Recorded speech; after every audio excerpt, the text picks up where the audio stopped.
All right, Alexander, let's talk about this big deal between Iran and China. Massive deal.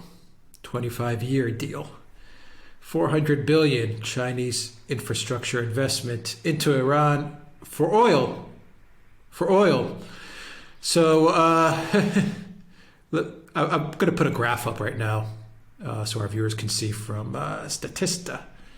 And I'm pulling this from a Zero Hedge article. It says, who imports Iranian oil? China's number one. South Korea does. India.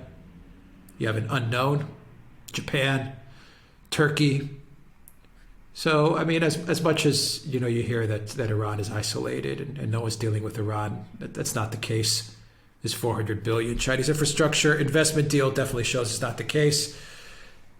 My takeaway from all of this, and I'll just put it in very simple terms, is as the West, as Europe and the United States are stuck, Canada are stuck dealing with critical race theory and satanic Nike shoes and wokeness and Biden mumbling and bumbling, calling the vice president, calling Putin killer, calling Xi an autocrat. As they're completely stuck with all this stuff, the $1.9 trillion stimulus, China is making deals. And they're doing business. They're doing business in Africa. They're doing business in the Middle East. They're doing big deals with Iran. And they don't care, what the West says anymore. They're just inking big, massive deals. This kind of reminds me of the Russia deal with China for the big pipeline about like 4 or 5 years ago. That was a huge deal. West didn't report it, but it was massive. Absolutely, that's exactly correct. And just to go to a specific point you've made about the United States being distracted and not really having a consistent policies in the Middle East, so that the Chinese are now able to come along and make massive deals. And by the way, this deal with China is only the first one. Chinese Foreign Minister Wang Yi also visited Saudi Arabia, where he spoke to MBS. And he also visited Turkey, where he spoke to Erdogan. And we know that he offered a similar economic package to MBS also. But in relation to the United States, this is what Global Times, which is the official, semi-official newspaper of the Chinese Communist Party, said. It is a fact that the US still plays a leading role in the situation in the Middle East region. But the US government's seesaw policies in the past years, from the Obama to Biden administrations, has damaged the US's reputation amongst regional countries. Regional countries would not want to be chess pieces for the US to sustain its hegemony. And then he goes on to say that China was going to forge long-term, stable partnerships with these countries because these countries can no longer rely upon the United States, because US policy changes from one administration to another. It is inconsistent and it is also manipulative, whereas China, of course, claims that its relationships are for the long term and are in the mutual interest of both the country that does the deal and, of course, China itself. Now, you've got to be a little skeptical about some of these things. I mean, obviously, the Chinese can be every bit as manipulative as the US is. But about the inconsistency of US policy, of that there is absolutely no question. And let's just consider the relationship between Iran, China and the United States. Let's just look at that triangle and understand what has happened. Donald Trump comes along, tears up the JCPOA, imposes tough sanctions on Iran. He gives the clear impression that what he is seeking to do is to negotiate a long-term deal with Iran, which will resolve the many issues between the United States and Iran. That may be a policy you agree with, it may be a policy you don't agree with, but it is a policy. Biden administration comes along, they start saying, well, actually, we're going to follow a different policy to Donald Trump, we're going to engage with Iran. At the same time, we're not really sure whether we want to lift the sanctions or not, and we're not really sure whether we're even going to enter the JCPOA, as we previously said that we wanted to do. So, you have a clear-cut policy under Donald Trump. You have nothing at all with Joe Biden. So the Chinese smell an opportunity. Now, this deal has been discussed by China and Iran for roughly 5 years. It was first floated way back in 2016. The Chinese didn't go ahead with it then because they were worried that if they did agree a deal on that scale with Iran, Chinese companies would face secondary sanctions from the United States. And whilst Donald Trump was in the White House, they weren't prepared to risk that. They now see Biden, Harris, all that bunch, they've assessed that these people are not really serious people. They don't feel that they're going to really push back on any deals China does with Iran in the way that Donald Trump might have done. So what happens? Wang Yi goes to Tehran, meets with Zaev, Iran's foreign minister. He also meets with Ayatollah Khamenei, who is Iran's supreme leader, and the deal is done. And Iran is brought further into China's orbit. And it's important to say, yes, this is, of course, primarily and principally a deal about oil, but it's also an economic lifeline to Iran. It makes the sanctions the US is unilaterally imposing much less effective. And I also understand that it's also a deal which is intended to develop large parts of Iran's economic and transportation infrastructure in order to integrate Iran in China's Belt and Road program. So, in a way, the Chinese are coming along, they are scooping up the peace because the United States can't follow a consistent strategy. Its policies are all over the place. It has a weak administration in Washington that is not able to respond effectively. And so the Chinese are doing exactly what you said. They are cutting deals. And we don't have to theorize that ourselves. We don't have to sort of look at this and analyze it.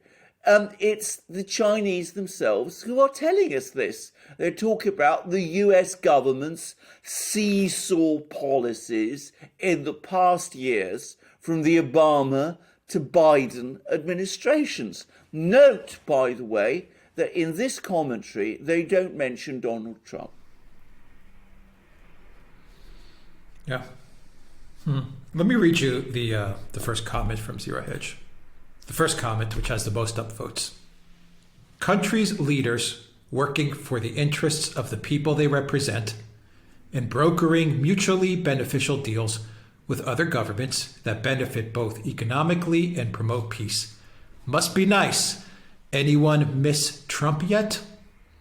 And I think that's an interesting comment. And, I wasn't in agreement with Trump pulling out of the JCPOA either, but I think it is fair to say, this is just my opinion, speculation, it is fair to say that Trump had a bigger vision for the Middle East and how he wanted to get a grand vision, a grand negotiation, maybe the negotiation of a lifetime, the deal of a lifetime for the entire Middle East. And I think that was his vision, and I think that was what he was moving towards. And I think you did see signs of that during the last year of his administration.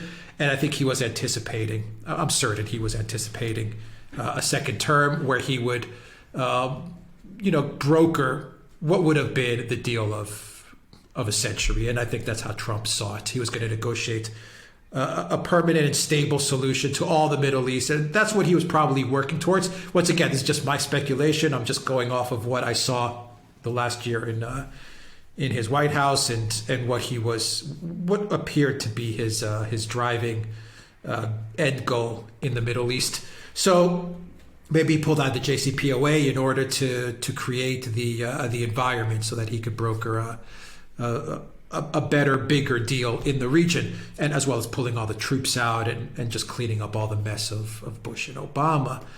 Now that you have Biden and whatever that even means anymore, but Biden is president, whoever's making the decisions or the deals, it's obvious what China is going to do. They're going to run the table. They're going to run the table in the Middle East. They're going to run the table in Africa.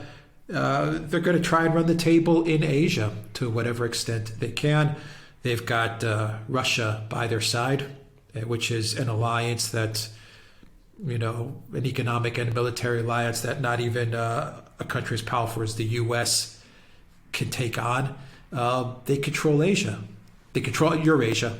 They control Eurasia. And wasn't it Brzezinski himself who said the person that does control Eurasia essentially controls the world? I mean, my point to all of this is, I'll go back to what I said. They're going to run the table under Biden, and the Biden White House is the absolute. You couldn't have picked a more inappropriate, worse president at a more critical time in history, when just a year ago you had a president who was probably the best choice you could have had at the right moment in time to wheel and deal and negotiate and get through a very difficult point in history for the United States going up against China. I mean, history it's incredible where we find ourselves today. It's absolutely incredible how things have turned out. But maybe that was the grand vision of it all along. Maybe that's what God wanted all along, was to get us to where we are. I don't know. Maybe I'm seeing this too big picture, but well, who knows? It's obvious to see. It's obvious to see what's going to happen now. It's obvious. Absolutely, and I would agree. I mean, I would add, Donald Trump is not usually thought of as much of an intellectual. I mean, people always go on about how he was a narcissist and was self-obsessed, and how he antagonized and alienated allies. But he did have a vision for the Middle East, and that I have absolutely no doubt. He wanted to sort of settle out some kind of peace in the Middle East, very much on U.S. terms, but then, he's an American nationalist. He would say that brokering a peace deal in the Middle East, which is on America's terms, is, why shouldn't he, as an American president, seek the best interests of the United States in the Middle East? So he had issues, as everybody did with MBS, but he was very careful not to antagonize and infuriate MBS.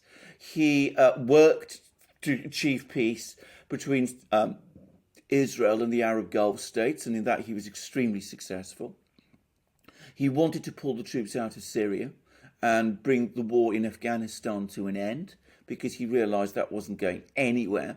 And yes, he did pursue a very tough confrontational policy towards Iran, perhaps one that some of us wouldn't agree with, but there's no doubt at all, and it became increasingly clear as the administration was, as his administration worked its way forward, that this was intended to be preparatory to cutting a big deal with Iran. He always faced problems and resistance all along the way. The Pentagon wouldn't let him take the troops out of Afghanistan. The Pentagon lied to him about removing troops from Syria. They've even bragged about it. He was never able to sort out things properly with Iran either, because the Iranians were looking at the situation in the United States and concluded rightly that his chances of getting re-elected were not very great. And besides, because of the constant distractions that he faced within the United States as the Democrats constantly moved to impeach him, foreign policy fell into the hands of people like Bolton and Pompeo, who had a completely different agenda to the one that Trump did over Iran. But nonetheless, he had a kind of vision. And you're quite right, if he'd been able to implement it, consistently, it might have worked.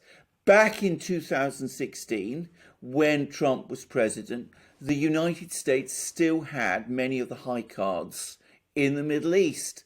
What has happened is that as a result of Barack Obama's mistakes, as a result of the fact that Donald Trump was never able to make his policies effective, those high cards have gradually slipped away, and people looking at the Biden administration are now concluding that the United States cannot play those cards, those high cards, which it has left. And I think they're absolutely right, because you see all of these contradictory steps being made. So they say to the Iranians when they come in, the Biden people, well, actually, we are thinking of going back into the JCPOA. But actually, we're not thinking about going into the JCPOA. We can't really make up our minds what we're going to do about the JCPOA. So that drifts, and the Iranians have lost patience, and they become cynical, and they say to themselves, well, let's go ahead and make our deal with China. China says this is our opportunity. We'll move into Iran. There's no Donald Trump in the United States who will resist us. We don't really face sanctions if we do go into Iran, because the United States under Biden isn't strong enough to react. At the same time, Biden insults and offends and embarrasses MBS over the Khashoggi affair, something which Donald Trump refused to do, but at the same time, Biden refuses to sanction MBS. So the result is MBS is still there, but angry and embarrassed and feeling aggrieved against the Biden administration. So what happens? Wang Yi turns up in Riyadh and meets with MBS, and I'm going to read now from what Global Times writes about that. China staunchly supports Saudi Arabia's efforts to explore and find a path of development that fits its own conditions, visiting Foreign Minister Wang Yi said Wednesday in a meeting with Saudi Arabia's Crown Prince Mohammed bin Salman.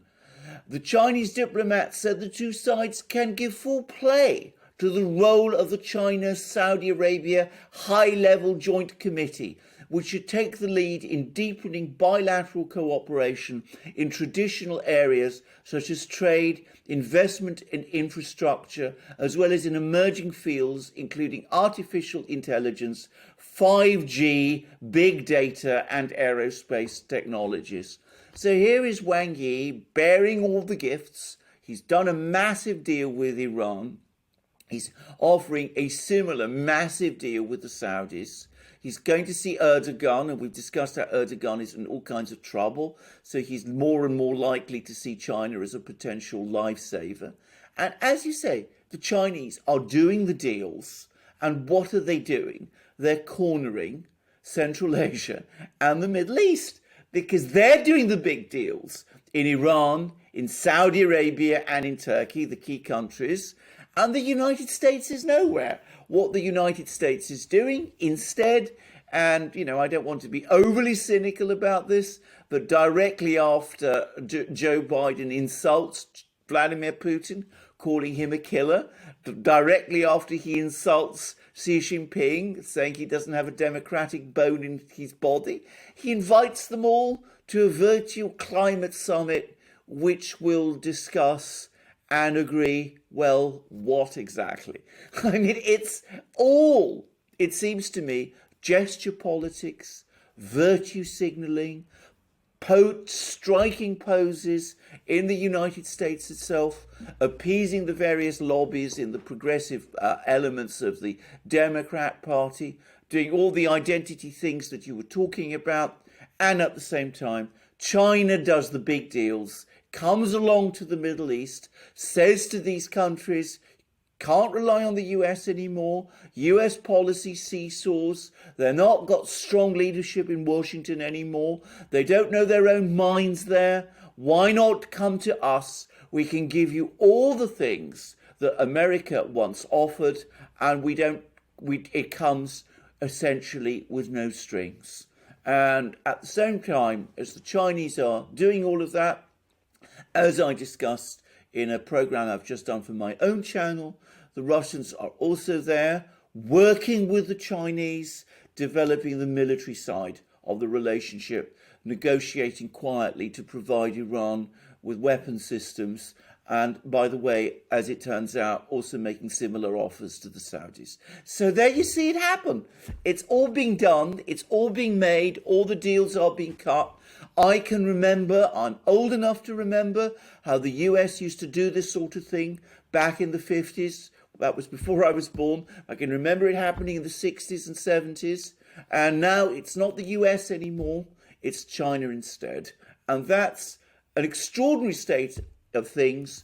I don't believe anybody, any God planned it. I don't believe that it's baked in the cake. I think that things can be made to change. But that's the reality as of today. We're only 3 months in, Alexander. We got 4 We're only years of 3 this. months. We got 4 years of this. We're going to have, and I'm going to tell our viewers. Yeah. And I'm going to 4 say something years. to our viewers. It's not going to get better. It's going to get worse. We're going to see. It's going to drift into more and more absurdity and incompetence. It's just extraordinary to watch and view. And I mean, it's going to keep us at the Duran very busy. But as you said, we're going to have 4 more years. 4 more years of this. And well, Yeah, because we'll see how because it turns you out. Well, not well. Well, you say because it's not baked in the cake. Okay, all these things, but you can't go 4 years like this. I mean, No. there's a certain point in time where if you don't reverse, your thinking and don't reverse your Absolutely. practices and the way you're doing business and the way you're running things, if you don't reverse that because you're going over a cliff, you're going to go over the cliff. Sooner or later, you're just going to go over the cliff if you don't shape up. Well, indeed. And 4 years is a Absolutely, lot yeah. of time for China to just, I'll say it again, to run Yeah. the freaking table. The U.S. can't compete with Biden. Biden cannot compete. No. Trump, Well, man, absolutely. Trump was competition, man. The guy was a freaking, a force of nature. Like him or not, Yes. he was a force of nature. Yes. Biden is I mean, he gets blown over by wind as he's going up the steps. What can you say? Well, that is exactly right. I mean, Trump was a personality. And by the way, and it's a point I want to repeat because it's something that a lot of people simply don't take on board, especially Trump's critics in the US and in Europe. You're talking about Middle East leaders. You're talking about Asian leaders. They liked Donald Trump. Didn't often agree. Often they didn't agree with him. Often they argued with him. Often they argued with him bitterly. But everybody prefers to deal with a strong leader than a weak one. And when people see the vacuum in Washington, what they're going to increasingly do is they're going to say, well, we can't work with the United States. The US doesn't understand, doesn't know its own mind. And so we're going to cut deals with each other and we are going to cut the US out, which is exactly what that Global Times article, which I just read to you, says they should do. And more people will start to listen. And coming back to what you said, I think this is an important point. The United States has been, for most of its modern history, certainly since the end of the Second World War, the world's mightiest economic power. It hugely exceeded any other country or combination of countries in economic might, in scientific prowess, in technology, in industrial and manufacturing capacity. And because of that, it could afford to throw away years and make mistakes. As a matter of fact, for most of the period after the Second World War, I think the US was well led. But if mistakes were made, if you had weak presidencies, or like Jimmy Carter's say in the 1970s, it didn't much matter because the United States always in the end had that strength and depth of power, which meant that it would be able to come back under a stronger presidency later. This time it's different. China can match the United States in economic matters. Russia has that military and diplomatic weight that it has inherited from the time when it also was a superpower. Also, by the way, its economy is growing. China and Russia together can compete with the US in a full spectrum way, in a way that has never happened before. And the US doesn't have 4 years to throw away. 4 years from now, the world will have completely changed. The Middle East will have completely changed. If the Chinese, and to a lesser extent, the Russians, are locking everybody in with deals and treaties and diplomatic agreements and economic relationships and arms deals, then a new president coming along is going to find it impossible to unpick it, because by that stage it will all be locked in. So this was not the case in the 60s or in the 70s, but it is the case now. And I don't think some people in Washington have yet really understood that. They still behave as if we are in 1980 and the United States can afford to make time and can afford weak leaders and bad decisions, because in the end it will all come right. That's not the way it works anymore. Yeah, well, I agree with that. There are some people that are stuck in that mindset. There's also a lot of people, not only in politics, but in entertainment and with a lot of social capital and social influence, who have been, who I don't want to say been bought out, but who have definitely been influenced by China. And that's interesting, because we are seeing Chinese soft power go global as well in various forms. And I'll leave it there. I'm being very diplomatic in my words. In various forms, we have been seeing Chinese soft power really start to take off as well.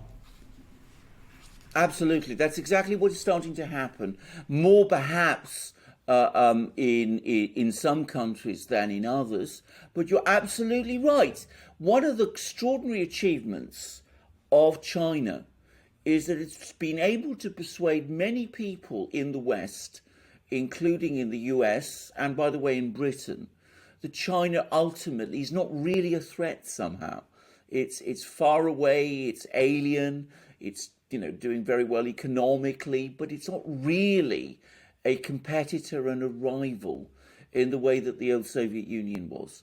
And this is extraordinarily foolish, because China, especially in combination with Russia, but certainly China, even by itself, is able to challenge the US in ways that the Soviet Union never could. Now, there are some people who have grasped this point. I've discussed in previous programs, both on my channel and on our channel, this weird and in some ways I thought, frankly, rather odd piece written by somebody called Anonymous for the Atlantic Council, in which he talked in an extraordinary way about China being this tremendous adversary and this great danger. I don't think, by the way, China is any kind of danger. I think it's an adversary and a competitor with whom a relationship can be managed. But most people in Washington, many people in Washington and the US don't even see it in those terms. They still instead think of China as some sort of partner that they can work with, do well themselves doing work with, and that it will remain as it was, this chimerical relationship that some Europeans used to talk about, China and the US, working together, with the US always obviously in the lead and things around the world carrying on very much as they were before, with these people themselves doing very well from it. And I'm afraid that is an absurdly complacent and foolish point of view. It completely misunderstands the challenge that the United States is facing today, which, to be very clear, is completely different from any challenge it has ever faced at any previous time in its history. And I'll go back to what I said. We're only 3 months in. We got 4 We're only years 3 of months this. in. Yeah. 4 years of this, indeed. Absolutely. Quite so. And as I said, it's not going to get any better. It's going to get worse because the people who are there have no ability to learn or to change. You can't, whatever you do, you can't make Tony Blinken an effective Secretary of State. You can't make Joe Biden younger. Even when he was younger, one wonders what benefit there would have been in that. And you can't make Kamala Harris a commanding and authoritative and competent leader. I mean, there's very little you can do in this situation.